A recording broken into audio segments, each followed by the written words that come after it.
तो गाजा की जंग में हमास कछुए की तरह चल रहा है तो इजराइल खरगोश की तरह बहुत तेज रफ्तार में युद्ध को अंजाम तक पहुंचाना चाहता है। इस कोशिश में इजरायली सेना गाजा के सबसे बड़े अस्पताल अल शिफा में ऑपरेशन चला रही है, जहां हमास की अगुवाई वाली गाजा सरकार के मुताबिक इस वक्त 9000 लोग मौजूद हैं। इनमें मेडिकल स्टाफ हैं, इनमें मरीज हैं, इनमें तमाम लोग हैं, जबकि इजराइल कह रहा है कि यहां पर केवल 1000 लोग मौजूद हैं। हमास का कहना है कि 9000 लोगों में मेडिकल स्टाफ है, मरीज हैं, घायल लोग हैं, विस्थापित लोग हैं। हमास का आरोप है कि इजरायली सैनिक अल शिफा के अंदर गोलीबारी कर रहे हैं, जबकि इजरायल की सेना के मुताबिक केवल 1000 लोग हैं और उसमें भी इंक्यूबेटर, बेबी फूड और मरीजों के इलाज से जुड़े सामान उन लोगों ने वहां उस अस्पताल में पहुंचाए हैं। यानी इजरायल कह रहा है कि हमने तो यहां पर जरूरी सामान, जरूरी मदद इस अस्पताल को मुहैया कराया है। इजरायल की सेना के मुताबिक उसके सैनिक अस्पताल के एक हिस्से में दाखिल हुए हैं, क्योंकि अस्पताल के नीचे सुरंग में हमास के कई कमांडर मौजूद हैं और इस सुरंग में इजरायली बंधकों को रखा गया है। इजरायल ही नहीं, अमेरिका ने भी अल शिफा अस्पताल में हमास और फिलिस्तीनी इस्लामिक जिहाद के आतंकियों, अस्पताल में कमांड सेंटर, हथियारों के जखीरे और बंधकों की मौजूदगी की बात कही है। यह अमेरिका का दावा है। इस बीच चाहिए आपको दिखाते हैं इजरायली सेना ने अल शिफा अस्पताल के अंदर ऑपरेशन की तैयारी कैसे की। ऑपरेशन को लॉन्च करने से पहले अस्पताल के अंदर की खुफिया जानकारी जुटाई गई, फिर एक टीम बनाई गई जिसमें आईडीएफ के जवान, मेडिकल टीम और अरबी भाषा बोलने वाले लोग शामिल किए गए।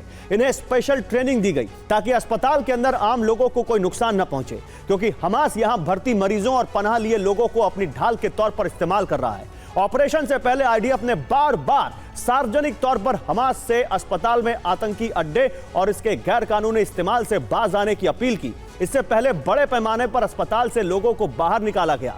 अस्पताल के स्टाफ से लगातार बातचीत की गई। अस्पताल में छिपे सभी हमास आतंकियों से सरेंडर करने की अपील की गई। आईडीएफ ने ऑपरेशन शुरू करने से पहले गाजा प्रशासन को इस बात की जानकारी दी कि अस्पताल के अंदर उसकी सैन्य गतिविधि 12 घंटे में पूरी हो जाएगी। फिर अस्पताल के खास इलाके में तय योजना के मुताबिक ऑपरेशन शुरू किया गया।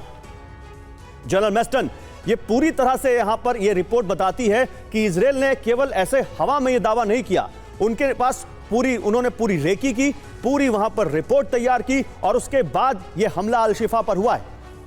और देखिए, ये वेल प्लान्ड एक प्रिसाइज ऑपरेशन था जो उन्होंने अनाउंस किया था और ये डॉन में शुरू हो गया था। लेकिन इसमें सबसे बड़ी 2-3 चीज़ें उभरती हैं। पहली बात तो जो आपके पहले दृश्य में कुछ एक्सचेंज ऑफ फायर हुआ था, वो हॉस्पिटल के बाहर हुआ था। हाँ। तो जाहिर है कि कुछ हमास के टेररिस्ट थे जो बाहर या अंदर जा रहे थे, जो भी है। दूसरा, उसके बाद अस्पताल के अंदर इनके पास 2 प्रायोरिटीज थी। पहली बात तो कोई भी पेशेंट्स को या हॉस्पिटल स्टाफ को डैमेज नहीं होना चाहिए। उसके लिए उन्होंने जब एंट्री की है, वहाँ उन्होंने पूरा उसको सिक्योर करके, फ्रिस्किंग करके और उसको सेग्रीगेट किया होगा लोगों को, क्योंकि उसमें यह जानना जरूरी है कौन पेशेंट है, कौन हॉस्पिटल स्टाफ है और कौन आतंकवाद है। वो भी उन्होंने हरकत की होगी और अभी तक ये आया नहीं है कि कितने आतंकवाद वहाँ कैप्चर हुए हैं। तीसरी बात जो उन्होंने की है कि पेशेंट्स के लिए सारी फैसिलिटीज पहुंचा दी गई है। हॉस्पिटल स्टाफ उन्होंने भी कुछ ऑगमेंट किया है, साथ ही में इंक्यूबेटर्स और कुछ दवाइयाँ और सब मेडिकल एड दी है और वहाँ मेरे ख्याल बिजली का भी साधन जनरेटर द्वारा किया होगा। तो हॉस्पिटल को फंक्शन करने की उनकी प्राथमिकता रही है।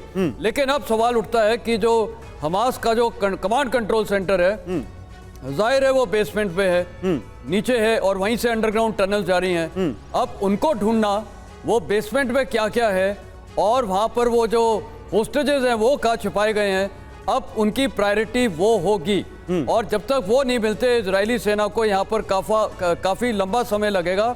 हॉस्पिटल सिक्योर रहेगा, वर्ल्ड एजेंसीज के कुछ डॉक्टर वगैरह कुछ आ जाएंगे जो मदद करेंगे। लेकिन अभी प्रायोरिटी है होस्टेज को ढूंढना और हमास को ढूंढना। अगर यहाँ पर कमांड कंट्रोल सेंटर है वो थोड़ी लेकिन कर्नल राठौर, सवाल यहीं पर है कि ये दुनिया तो जो प्रो पैलेस्टाइन नेशंस है वो तो ये कह रहे हैं ना कि ये तो हॉस्पिटल के ऊपर हमला है। हमास तो कह रहा है कि वहां 9000 स्टाफ मौजूद था, वहां मरीज मौजूद थे, वहां विस्थापित मौजूद थे। तो 12 घंटे की विंडो क्या काफी होगी हमास के खात्मे के लिए इस अस्पताल में?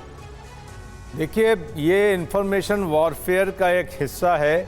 इजराइल ने कल, आपको याद होगा कि जब सुरंग में इजराइल के जो मिलिट्री स्पोक्स पर्सन हैं डैनियल हगारी है, वो रियर एडमिरल रैंक के हैं, वो खुद दिखा रहे हैं, उसको भी अरब देश डिस्क्रेडिट कर रहे हैं कि ये स्टेज शो है।